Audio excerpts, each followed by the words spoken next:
If ever there was a decade that brought major change to Las Vegas, many historians will say it was the 1940s. Any decade in history includes a lot of change.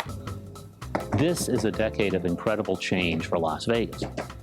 At the same time, we're also seeing a continuity. The 30s, federal projects, tourism, this continues in the 40s, it continues to the present.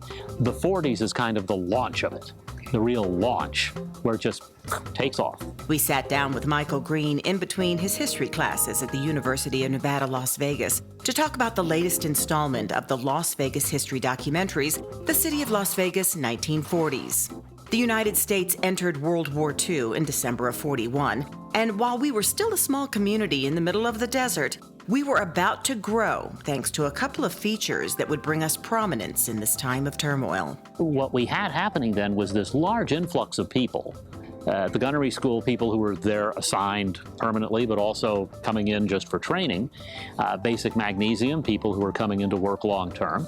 You also have the arrival of more African Americans. Basic magnesium recruited from a couple of mill towns in the South, and that in turn leads to the growth of West Las Vegas. Richard Bryan, former U.S. Senator, Governor, and Attorney General of Nevada, was just a child in the 1940s, but he remembers our small community coming together in a big way to support the war effort. I do remember that we had a victory garden in our yard, and we grew radishes, carrots, and cucumbers.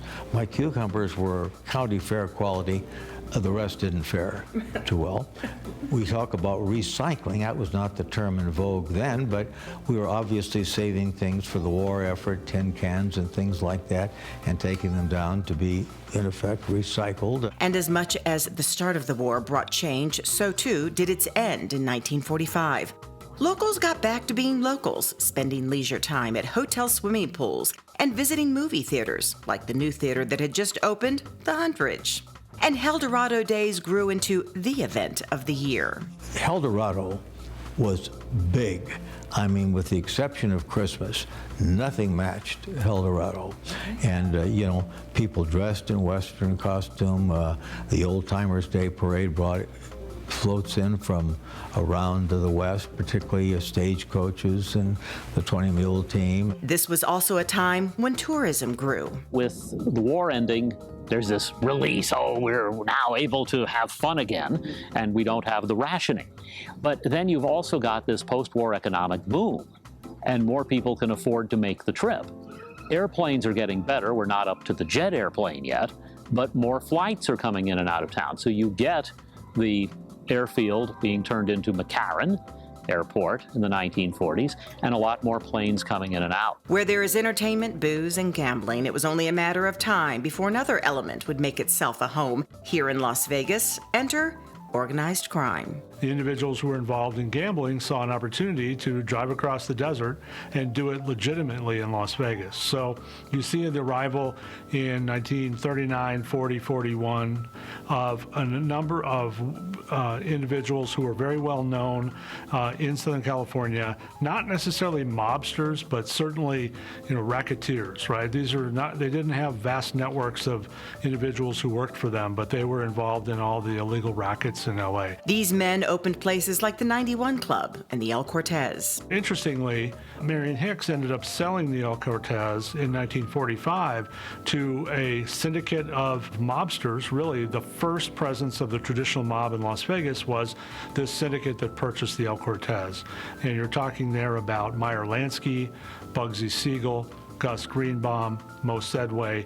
These are individuals who have gone down in history in Las Vegas for their involvement with the Flamingo Hotel and other hotels, but they got their start at the El Cortez. Schumacher says the opening of the Flamingo in 1946 sent the mob into overdrive, investing all over the Strip and downtown. But he also says when law enforcement really cracked down on the mob in the late 60s and 70s, it made way for corporations to step in. You're going to see corporate investment on a scale that the mob could never have imagined. While that corporate investment has played a major role in Las Vegas being the entertainment and sports mecca it has become today, Michael Green says it was the events of the 1940s that really kick-started the building of our city. But you have this population growth where the population of Las Vegas triples just about from 1940 to 1950. It goes from about 8,500 to close to 25,000. And today, we look at the incredible growth of Las Vegas and say, oh, 25,000. Well, if our population today tripled in a decade, we'd notice.